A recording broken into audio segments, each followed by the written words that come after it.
Smooth. All right, y'all. Good evening. I wanna welcome everybody to the show. It's my first solo show. Momentos and Fragmentos. I wanna thank everybody that came through. I wanna thank Nico. I wanna thank my pals. I wanna thank all the family. I wanna thank all the friends. I wanna thank all the new friends and the new family. 1,000 thanks. I'm truly grateful. I would have never imagined. Me from Palmdale, I'd be right here, back home on the east side. So 1,000 thanks, Nico, and 1,000 thanks to all the lovely individuals that came into the space. I want to introduce my father. He's going to be doing the moderation for the conversation for today. And we also have two lovely guest speakers. We have Joseph Rodriguez, and we have Eddie Ruvalcaba. So, let me know. We need it. Huh? Yeah. Do you want it? Okay, all right, thank you everybody. We'll just go ahead and sit down, right? I want to try to keep it as casual and conversational as possible. So, yeah, I guess I'm leading this conversation, but we're gonna open it up for discussion, right? But we'll just kick it off like this. First of all, thank you, son, for holding the space down. Thank you for letting us come in here, and then yeah, I think I'm gonna keep it moving, but can you back up, son, so I can see everybody? Yeah, I think just this is your first solo show, and I think just like let's just start from the beginning, right? Like what does this title mean to you? And where did this you have? I know your work, son. So like I know you have a multitude of great images. So what made you select these images? What made you come with the title? And yeah, and we'll just start there. Moments and Fragments, it's just the foundation of photography. Like there's nothing that could be immortalized another time from, say, for example, we make an image right here. There's this moment in time that can never be repeated. Every single one of the individuals that are in the space, they'll be different. And I think that's what something that was extremely interesting that I wanted to highlight. I'll never be the same person when I came into the space nor when I walk out. And that's with every image. Every image is an impermanence of that moment in time. So Momentos and Fragmentos, I wanted to implement more Spanish, that it feels more cultura than speaking English. And I wanted to start the space off with the Madrecita, Mother Virgencita, and then to close it off with masculine energy with Chito. I wanted the balance. I wanted the balance in the center to be masculine and feminine.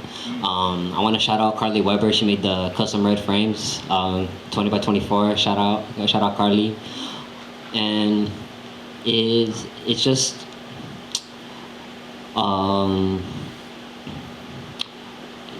a timestamp of where I am as an artist, as a visual storyteller, as a visual communicator. Specifically with these images, it's home, it's heavy feminine energy, but I wanted to deal with care. And in the artist bio, there's two Japanese traditional practices, and one is called kintsugi, and it's the art and appreciation of just what it is. Right. And in every single piece, there's something that's technically wrong, but nothing is truly like proper. So I wanted to emphasize and play with that. And that was pretty much it. Yeah, no, thank you for that.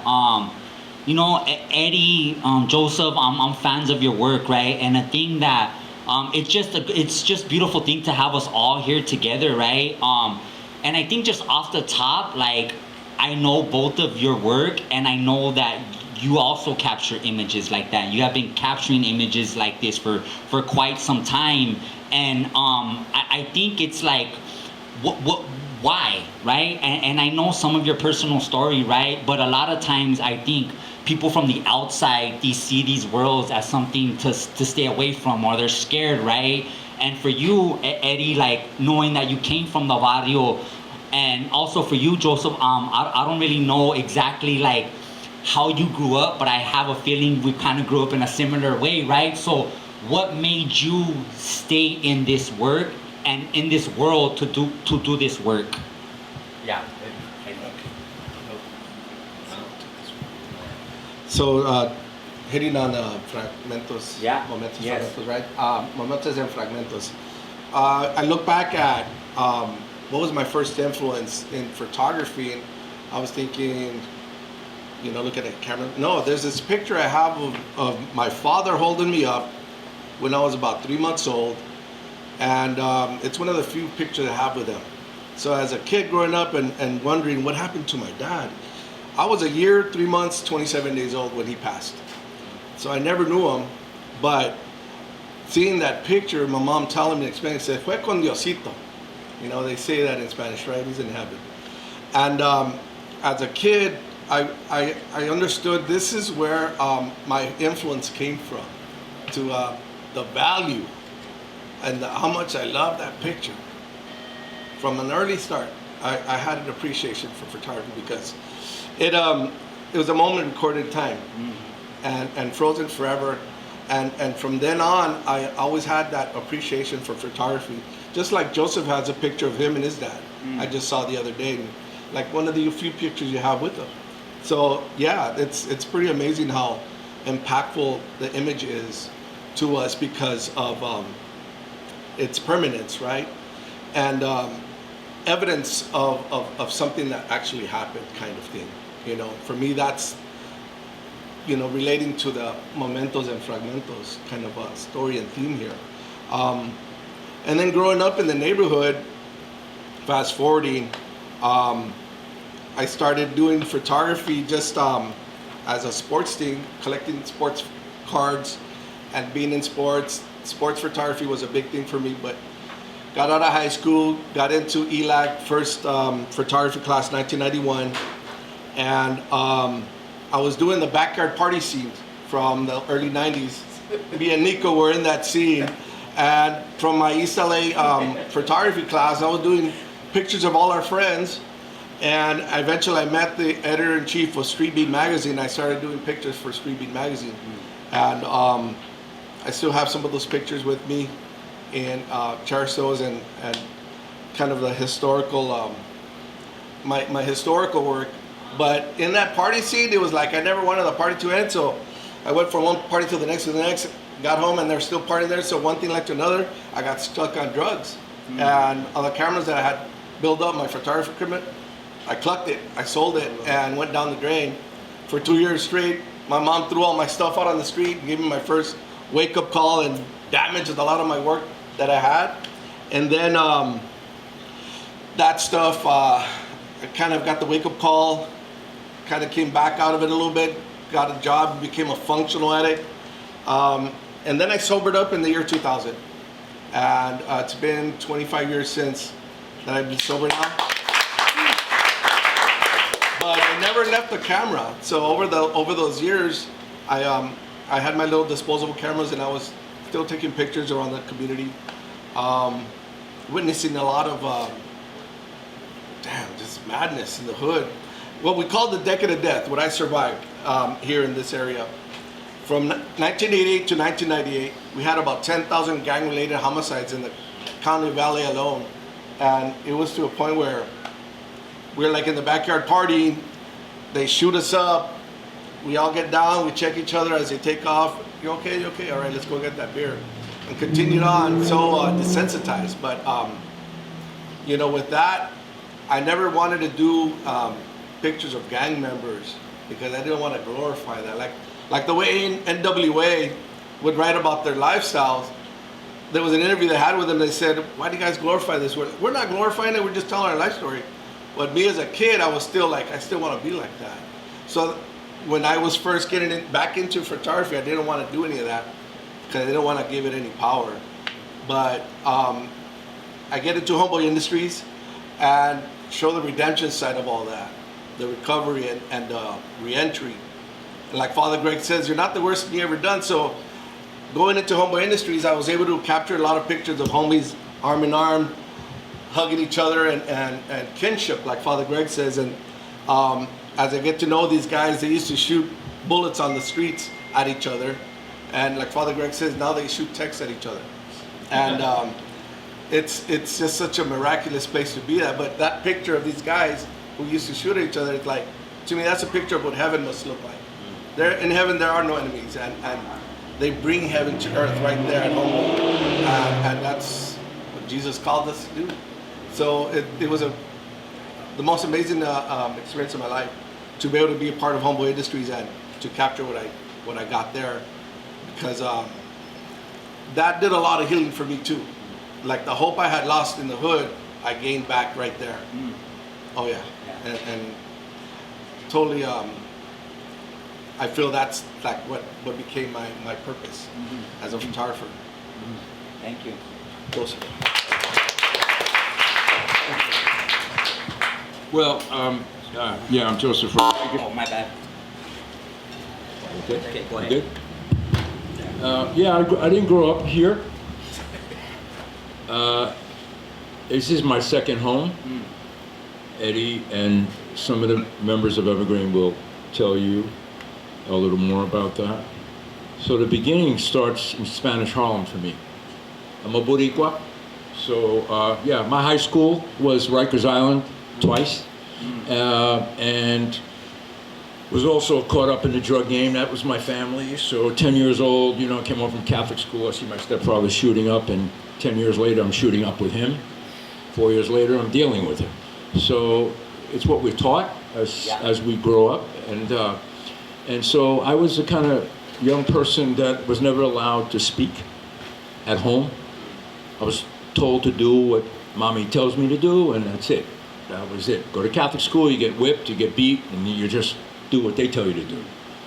So I never had a chance to really. I'm so sorry, guys. I never had a chance to express. And then the second time I came out of Rikers Island, there was this probation officer said, "You better get a job." I get a job. I work in a shoe polish factory. And then coming back from work one day, there was this African American photojournalist who was teaching photography class, and I'm already on methadone. I'm just like, you know, I'm somewhere else, you know. And I just said, let me give this a try. And I gave it a try, and I just got addicted. I'm not lying to you. I'm being quoted. I went from shooting drugs to shooting pictures. What kind of pictures? I don't really. They weren't anything serious. It was my block, dominoes, drinking bistos on the corner. You know, just this is the way I lived. So that became a way.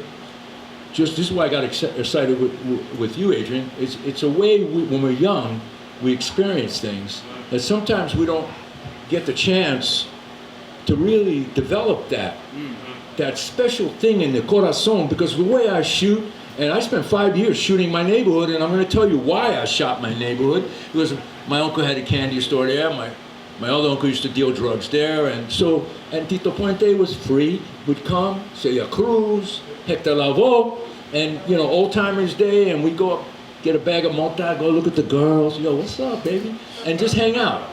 But I wasn't taking pictures. I was mentally taking pictures, and I kept that story in my heart until I got to photography school, and a lot of things that are happening to you, it'll happen, and then it just became necessary. Necessary. Sometimes it's necessary. And I really mean that from my heart. It's necessary for us to reflect what's inside of us. And Eddie and I, we've been brothers.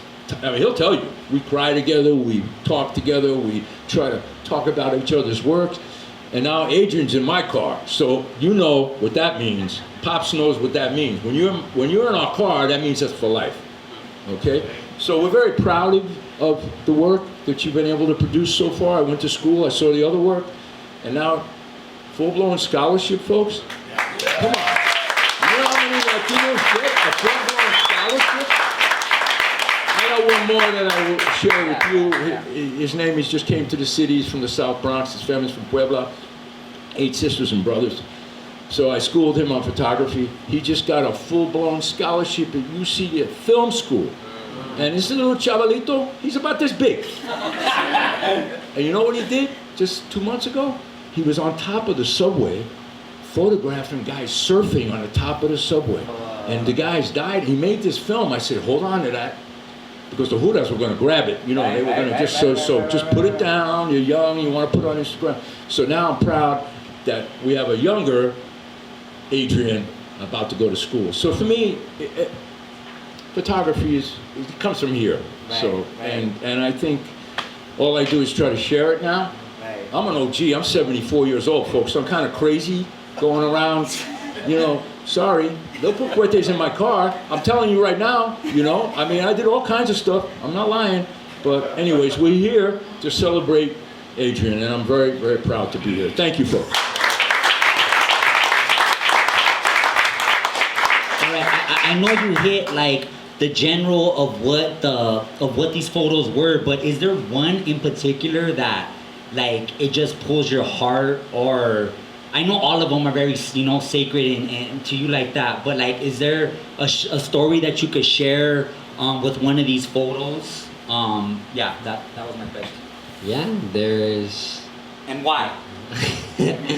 there's one to my, well, that's all right, but that's everybody's left, and this is the image of my sisters. It was this one. It's called Hermanas, mis hermanitas. This is just half of the bunch. I have one beautiful sister in the gray, Bella.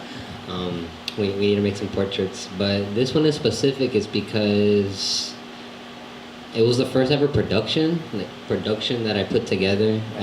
We called in hair, called in stylist, did the whole shebang, and it was lovely for like being an elder to them, but it changed their character. Like it did something more to them than it did to me. They got dolled up. They were seen. They were heard. Oh, what do you need? A, B, C, and D. And for them, they don't receive that. They stay out in Palmdale. They're supposed to come, but something happened to the car. But they're 2 out of the 4 queens that I have, and it's like documenting their impermanence. They're never gonna be this young again. And I won't be this young again, but I'm able to immortalize an image that can never be done ever again. We took an inspiration photo from my mom. They were the same age. Savannah. Savannah's the one on everybody's right, and Versani's the younger one on everybody's left. And it was just a homage to my mom. I don't talk to my mom. I cut off my mom, and all of the photos that I have of being a child on my mom's side. The year that she had abandoned us, she had left all the photos in the desert, and all of those photos were water damaged due to a storm, and they threw them out. So I could only imagine what I used to look like when I was little, what my sisters used to look like when we were little, and it's crazy because that happened with the water energy, and then we experienced the fire, and we lost a handful of images in the fire. And for me, it was the balance. It's like it was that masculine but feminine, but both could be very, very strong, and we could learn a lot from them. So that was kind of like the leaning energy. Like I wanted to honor the things that I've lost, and I wanted to make something that people are able to cherish and experience. So it was leading for sure with the fire, being very, very delicate, but then leading with the water. I'm sorry, being very delicate, and then just leading with the fire. It's like that's why I want to honor truly the color red. Like there's nothing like it for me. It's just like I don't know. Every single one of them, they have a piece of my heart in them. Like the Virgencita. It's like I grew up seeing the Virgencita. The homegirls. It's like there's so many images that have been done of these types of people. But I think just probably the approach was the biggest thing. Like just leading. Being very patient with sticking with them, not forcing nothing, and that's with every image. Nothing was forced. Everything just happened naturally, and the moment was immortalized then and there. But for sure, it has to be this one. Yeah. Yeah. Thank you.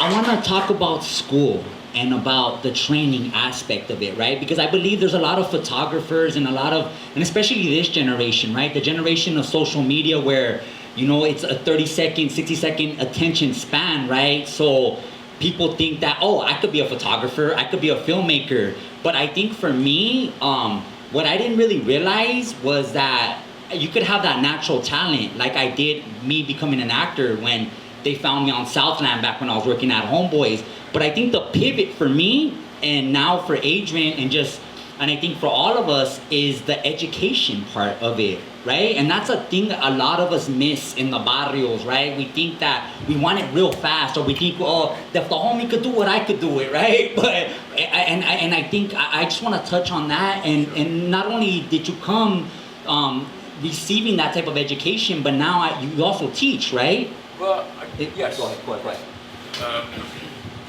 Yeah, I mean, the reason why I pause like this is we all have been taught the Northern European model of education, which is white. Mm-hmm. That is the way I grew up. Mm-hmm. So by the time I get to the International Center of Photography, because they also gave me a scholarship to study there for 1 year, and I was a taxi driver, didn't have much money, so I could only afford 2 rolls of film a week, and a real tight budget. But that 1 year gave me my footing of what I wanted to say. Here's one of the most important. I've taught at NYU, New York University, for 23 years, right? I stopped, and I'm gonna tell you why I stopped, is because the privileged are the ones that get that education, and the privileged are the ones that don't do nothing. Why is it that the working class, the underclass, even me, I'm still a dope fiend. I'm not gonna lie to you. I'm still. You don't change your head. So where I mean, I don't do those drugs anymore. But you know how it is. So I think what I missed in school was where are we? Hold on a second. I used to raise my hand and say, my name is Rodriguez. Well, pay attention, and I'm gonna scream this because pay attention to all the curators from the Smithsonian, the National Geographic Photography magazine. They fired the editor after they did this cover story, Growing Up in East Harlem. It was amazing. They got awards for it and everything. They fired the editor, and I said, you know what? Goodbye, National Geographic. I had a career with them. But I said, you don't represent me. And then I flipped it. One day after that, I went into the Smithsonian in Washington right after it was published, and I walked into this museum, and the only show I saw was a Chicano art show, and I was so excited to see that. Then I flipped it, and I started to say, pay attention, this is 1990. I said, pay attention because Latinos are growing. You know what the #1 name in America is today? The 2 names is Rodriguez and Garcia right now. It's not Smith and Jones, so gringos, move over, we're here. Right. And I fought that with the New York Times Magazine, because I did an LAPD story with them, turned that into a book. Everything is about a book. Why books? Because we know education is not that easy for us all the time. I wanted to go to RIT. I couldn't afford, remember we were talking about that? I mean, that was like $80,000, so I went to community college. Nothing wrong with that. That's like going to Eli. So it's fine with me. But I had so much in my heart, you know what I'm saying? Yeah. I know, I respect this man, Richard, because he pulls his heart into every show, everything he stands for. And there was one time I saw a film with you and I started to cry, and I guess I was right in the middle of coming out of East Side Stories and all this kind of stuff. So all I'm trying to do is just pass the baton. That's what Eddie's here. That's why Adrian is here, because I'm moving on. I mean, I'm not going to be here forever, but the books are really important. Just like your theater on the stage was important, like your films are important, every little thing we do. But books are really important, folks. I mean, I have to say that. If you want to really become a photographer, you should look at your own cultura. I went to Mexico City the first time. I don't think I slept for the whole week. I went to the Museo Culturas Populares. Oh man, they had to kick me out of there, man. I was just like looking and writing, and then I went to the biggest one of all for me in photography, the Centro de la Imagen, right? And then they offered me a class to teach, and then I copied a lot of the books. I didn't know about the Casasola brothers. I didn't know about Mariana Yampolsky. I didn't know about Romaldo Garcia. Everybody knows Graciela Iturbide, que no? Graciela Iturbide, no? No? You don't? Then you better know your history, because that's embarrassing, all right? That's like you come to a Boricua and say, do you know Hector Lavoe? So what I'm saying to you is that my trips to Mexico changed Joseph Rodriguez. I came back like a soldier ready to fight. The next thing I did was I did a project. I did one project down there in La Merced, and it was the sexo servidoras. And yes, I already understand that way of working, but this is not what you think it is, folks. What those women do, I had one woman, she was 65, Eddie, and she had her daughter, Norma, and she was also a sexo servidora, but that woman put our son through law school. Hello, and she's 65. So I saw the sense of familia. That's all Joe's work is all about. And so that's what brought me here, the sense of family. I did have a really kind of lofty idea about why I would come here. 92, of course, we all know what happened on the streets of LA. And then I said, well, I'd like to come, but it was the music. And then, I want to do my own West Side Story kind of idea. I said, oh man, I'll just come out and hang out with the heads, and we'll drive some bombas and listen to Art Lebeau and smoke some mota. It'll be cool. And then I got off the plane, and then I see the news, and it's, cuete. And so I got serious about what I had to do. So that's a journey. But, that's kind of like the education part. So being at Homeboy Industries, with a camera, recording the thought for the day and stuff, people would look at me and say, hey, can you teach me? I'm like, come on. And then they because a homeboy doesn't grow up in a neighborhood where their neighbors are lawyers and doctors, they looked at me and thought I was white. Like, couldn't be a Chicano. It's like, no, I was a freaking crackhead, fool. I was freaking getting high with the homies, man. And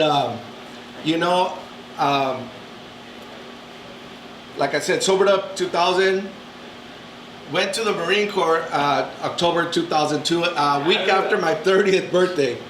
And I was there with a bunch of 18, 19-year-olds, and they were trying to break me. The drill instructors do it to everybody, but my nickname was Recruit Grandpa. That was my nickname. Being the oldest one amongst a bunch of 18-year-olds. And they were trying to break me. It's like, homeboy, I grew up in a damn war zone. I grew up right here. And I went to Afghanistan. We got a couple rocket attacks, this and that. I came back home, and like, that was it. I see more combat right here in my own backyard. Man, so many drive-bys. There's a reason why we call our baseball team the LA Dodgers, because we dodge bullets here. So that's what my life was here, experiencing all that. But getting to Homeboy, or doing my getting out of the Marine Corps, going into digital photography at East LA College, and making it to Art Center. I made it to this place. I didn't know that's where I wanted to go. When I got to the end of my program at ELAC, well, what's next? I got into Art Center, like, damn, I made it. And it was like beyond my wildest dreams. I never had that as a dream even, but I get there and then I had to leave because my GI Bill ran out. I failed the class. I freaking lost the scholarship opportunity. And I continued on. I got into Homeboy, and then here's Adrian now, who got into photography. He was asking me about it. Come on, and lo and behold, he gets into photography at PCC, and he gets into Art Center, and now he has a scholarship. So now he has a chance to make it, and that's fulfilling for me. Yeah. Like, I don't make, but if I can help in any way, it's like you're doing it for me too. Yeah. So the current photographer Louis Mora at Homeboy Industries was also another one of these guys. Show me, come on, fool. And he's like, what kind of this and this? All these questions about school. Like, dude, who were the first photographers? Tell me what school did they go to? They worked hard, they experimented, and they were passionate. So Louis has the passion. And he's now currently the staff photographer for Homeboy Industries. So I think that's also, like I said, what my purpose is. Like, if I can help guide someone in that path, then more power to them, and whatever I can do to help, man. It's just such a fulfillment and pleasure for me to see people like Adrian moving forward. Before I get the mic back to my pops, I just want to really take a moment just of appreciation. Like, everybody really came. Like, Yeah, but it started being homeless in Lancaster. My mom just abandoned us, and my grandma just got custody of us, and it was 8 of us living in one bedroom. And my grandma would always spot me on my train ticket to go to Homeboys. That's how I met Eddie. And I felt the need to tell this part of the story, because there's no this without the beginning. I was 15 with my prima Marissa, rest in peace. We would take the train. I was a janitor. And that's how I met Eddie. I was a janitor at Homeboy Industries at 15. And nobody wants to be a janitor at 15. It's kind of not cool when you tell people you have a job and you're saying I'm a janitor. But it was good work. It was honest work, and for me, I look at it as admirable work. It gave me work ethic, and it showed me that like somebody has to do it, and being right here, being back home, just showing up for myself, for my people. I feel that I'm continuing the work that I was doing when I was 15. It's still, I feel that it's admirable work. Like it only makes sense to do this. There's not a life that I would ever think of after this, of not being an image maker, not documenting our stories, not documenting our beautiful kings and queens. So I just want to take I want to take some time just to say that part of the story. It's not the pretty part, but for me that's the best part, because that's the starting. And yeah, thank you. I'm gonna ask one more question, and I think I'm gonna open it up for questions too. Joseph, though, like, I mean, you Nat Geo, National Geographic's, New York Times, like, we could go on and on these, these platforms that you've done, right? And obviously, I think it is a part of you, but like, I think sometimes this work is heavy. It's heavy, right? But like, so what keeps you coming back to this work if it's so heavy, right?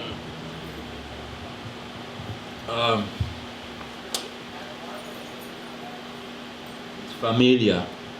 It really is. Listen to us up here. I mean, 30 years ago, maybe when we were younger, we would never be talking like this because we'd be embarrassed. We're not embarrassed. Like Adrian said it, we have to honor the passage, the beginning of that passage. And for me, why I keep coming back is because I wish I saw more people shooting the way I shoot. I mean, I'm like a turtle, folks. I don't work very fast. 1992, your boy started. He came back in 20 years, right, Eddie? 2012, back to the block. 2014, back to the block. 2016, we got a New York Times assignment. Now we can make Evergreen's family shine in a way that has a lot of respect. The Cuetes, I've seen them. Yeah. All the drugs, we've seen that. Yeah. I've been to a lot of pintas. I don't want to tell you. I went to East Lake before they closed. I was down at Whittier's, Nellis. Los Padrinos. Yeah, and I did it. The irony of that one is because, we talk about advertising photography.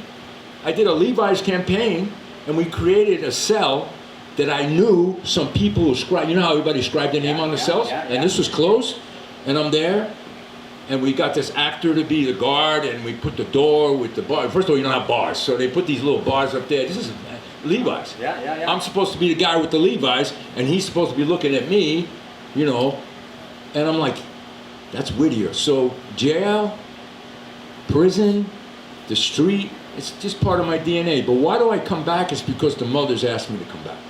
I will never forget the day that Thomas Regalado II died. It was a drive-by shooting. He was a little 2.5-year-old. He's in the book. You see in the coffin. You see him with the family. That day, this is the way I work, folks. I'm not lying to you. I would get up every day. I didn't know LA. It's the first time I'm here. I'm reading the papers. I don't like K-Cal. I didn't like the reporters dressed up in Armani sitting there at a funeral. I used to see this a lot. And then I just said, well, one day there was a little tiny newsprint story about this young drive-by shooting that there was every day. But this one was 2.5 years old. They were trying to kill his uncle. I read the paper.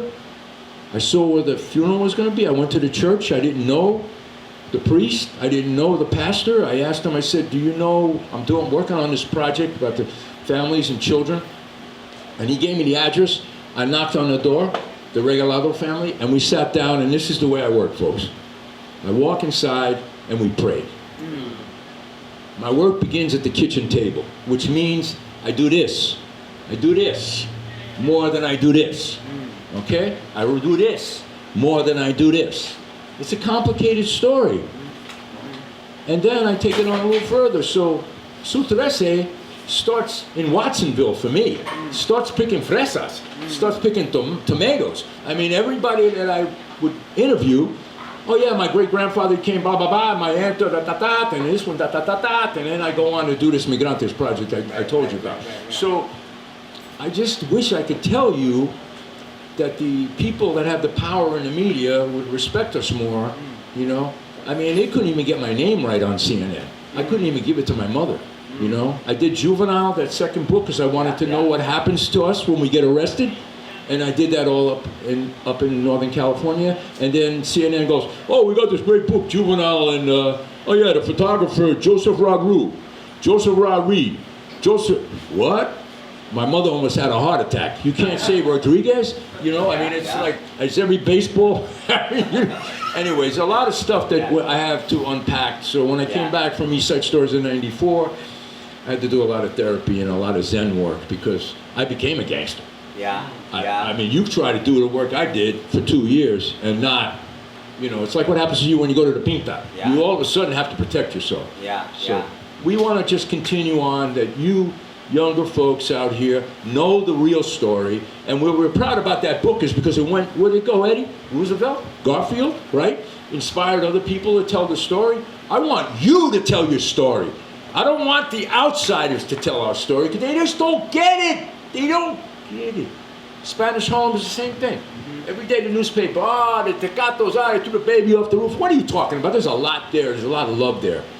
And I worked hard, Adrian, to be able to do that for 5 years. So I work real slow. Yeah, thank you. I think we'll open it up. And if anything comes to me, I'll chime in. But does anybody have any questions? We have, there's a lot of amazing people right here. So the floor is yours. Any questions here? No hands, no hands? We shot. Yeah? Oh, right here. Let's see. Yes. Go ahead. Hello, my name is Annette Garcia, and your story kind of really inspired me because I was a little teared up because I had to go to jail for a little bit for something stupid, the most stupidest thing I've ever done, and that's just to love my son. My son is my everything, and my family that I thought were my family betrayed me. And I worked so hard to be that supposedly family, and now I'm fighting for him. So, hearing your guys' story inspires me too. I'll get my son back, because he's a Garcia, not a pro. That's all I gotta say.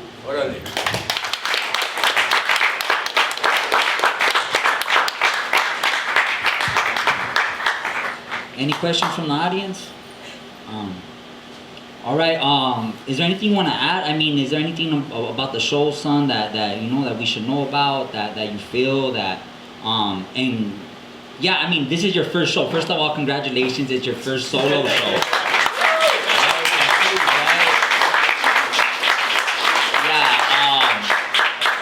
And so what do you want to do, bro? Like you're our new generation, you're our next generation, like that, right? What is your? I mean, you're at the art center, right? One of the greatest art schools of our nation, right? Like what is in you? And with everything going on, but like, what do you want the future to be, right? What do you want us to be looking at, and what's truly inspiring you these days?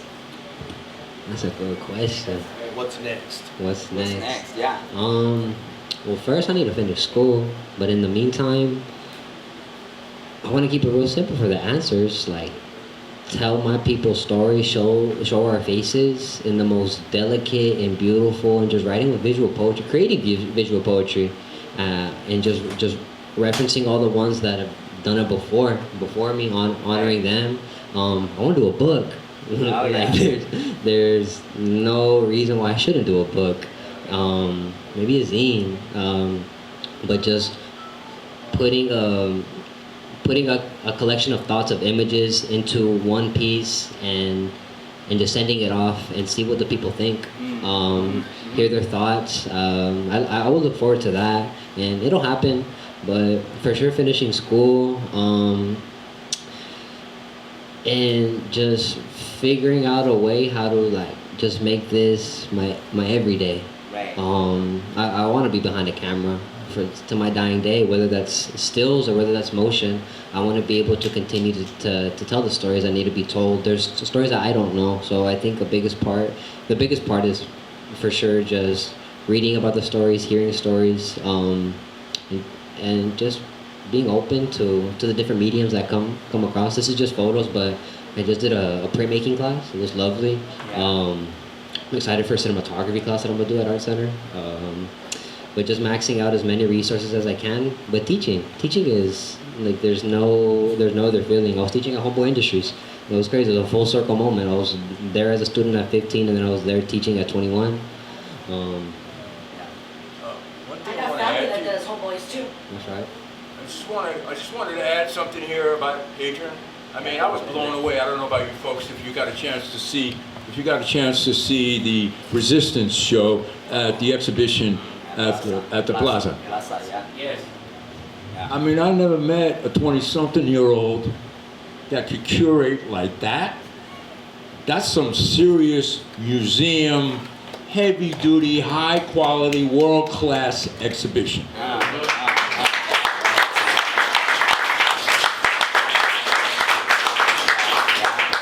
And you are a storyteller. Yeah. You're hooked now, bro. Just the way Pops is hooked on acting, you know he's got to tell the story. You can't turn back, because if you do, then we come looking for you, man. But I offered you.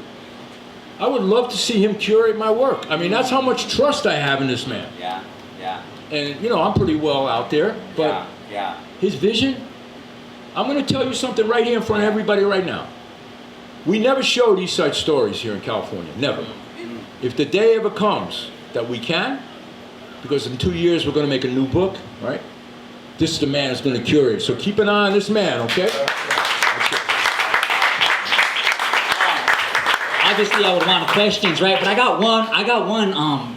Just another thing. How important is mentorships?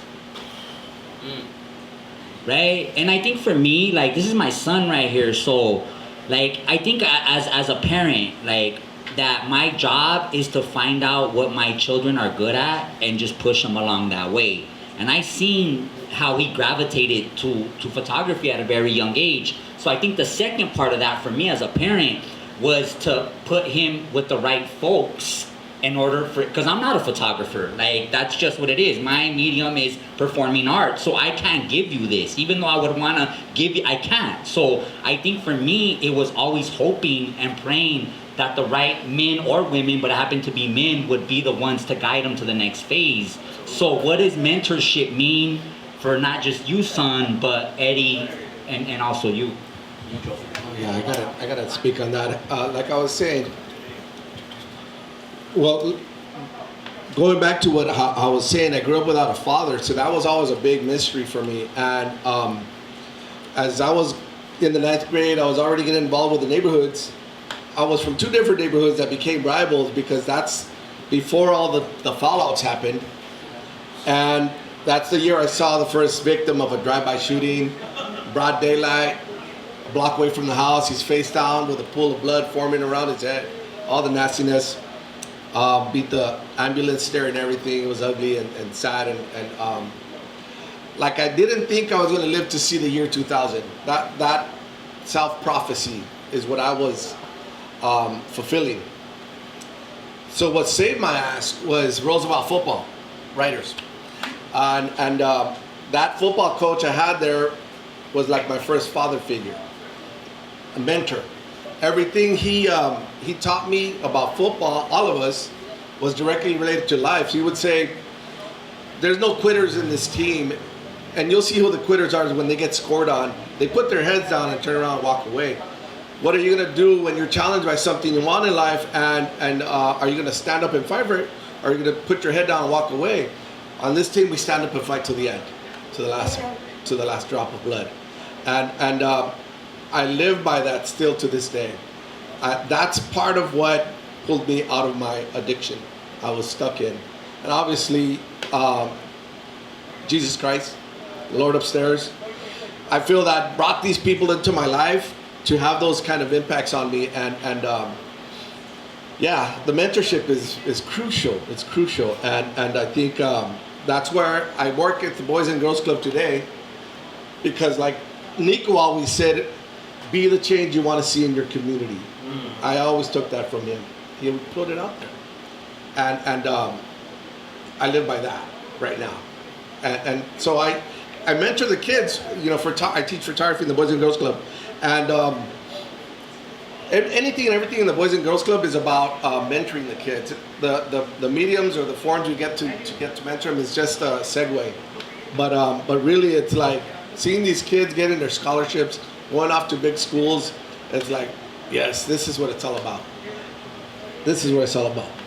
Right there.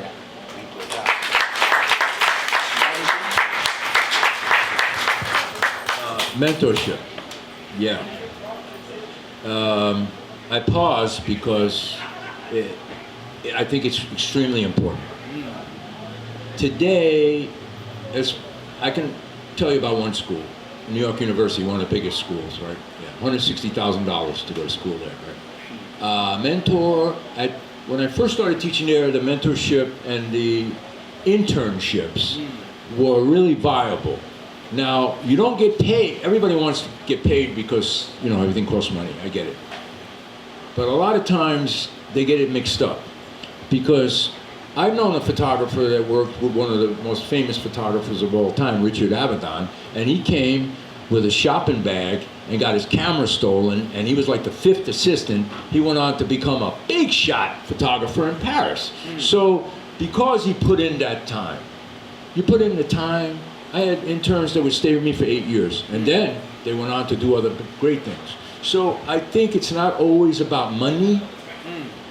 The education that you can get from a mentor who's experienced like Eddie, who's experienced like you, maybe myself, you know, we have a lot of life experience. Yeah. I think the best thing for every artist is to travel, to see the world, to see as much as you can, not only stick your head in books, although books become important because, you know, we don't do that. We swipe a lot. So I think fighting to just keep this internship, mentorship, because you want to study with someone who knows, who has lived more than you.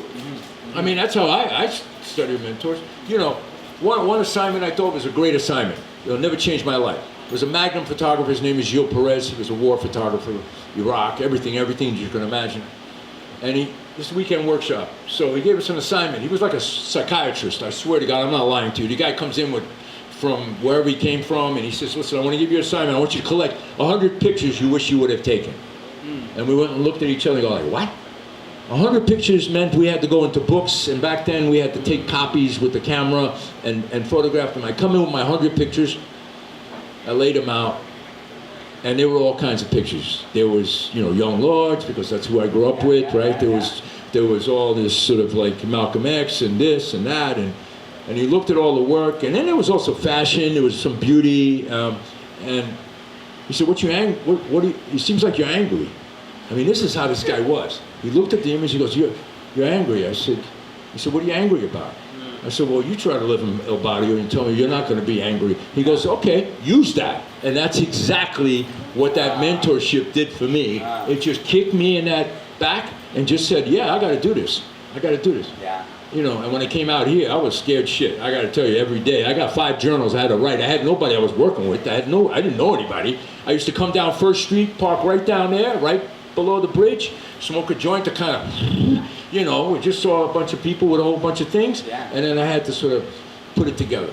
So, but mentorship is something always, and I have to say that me and Eddie became friends over this mentorship thing, right? Right? Yeah. So I think it's really valuable. And then Adrian, he's just gonna pass that on, because if he doesn't, he knows when he's gonna get a beat down from it. I just want to speak on the quick mentor that I've had. All these all these amazing men that I'm sitting with. My father, of course, love you, Dad. We just celebrated his birthday yesterday. Eddie, Joseph, and the ones that aren't in the room: Everard Williams, Pete Szynski, Mandra Sharma, Paul Onheim, James Mooney put me on game. James Mooney taught me how to move, how to be with people. James Mooney taught me how to have just no fear. My first photo sign, I'll never forget it. We were at Grand Central Market. Mooney said, "You want to be a photographer?" I'm like, "Yeah, I want to be a photographer." He's like, "All right, come back with 5 images of people you don't know." I was like, "Oh, damn." Yeah. But I did it.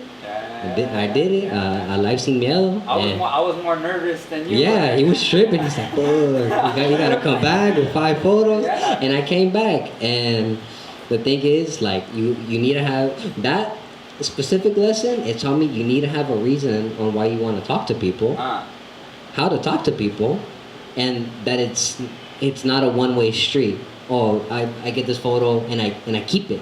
No, there needs to be an exchange. I had to get their contact information. What do they do? I had to have questions. I had to be prepared.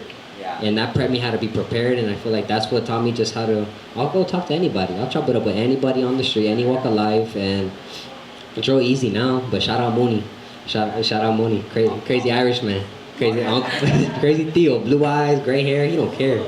But he's a good one. But I think that was all the ones that helped me along the way in terms of photography, and then just to the many more. And then I look forward to being a mentor. I know I am for some of the students that I've taught at Las Fotos, some of the students that I've taught at the Art Academy, and just within my community. I try to be a leading light, leading the love. That's all we need. That's all we have. All we have is each other. So just being very, very intentful with creating, coming into spaces, leaving the space better than I found it. That's always my intent. And that's truly the prayer. Like, I want to leave this space, the world in a grand scheme, is like better than I found it. And whether that's like, damn, there was this Chicano, this Mexicano that broke the cycle, did A, B, C, and D, and he documented his culture like no other. That's how I want to be remembered. I don't want to be, he bought this, bought that. Fuck that. I can't buy. And the thing is, I can't buy all the images I make. I can't buy a relation. I can't buy a moment of time. And that's the biggest thing. I want to immortalize at the highest, because our people deserve the highest. We're kings and queens, for God's sake. And we're divine individuals. So just leading in that, staying in that prayer, I feel that it's not going to fail me. But this is the first one, Momentos and Fragmentos. So 1,000 thanks. If there's no more questions, thank you. Thank you, guys. I think we'll wrap it up like that. We're going to be here, but thank you guys so much from the bottom of my heart for being here, for being engaged. And so enjoy the rest of your night, and we'll just wrap it up like that. Thank you, guys.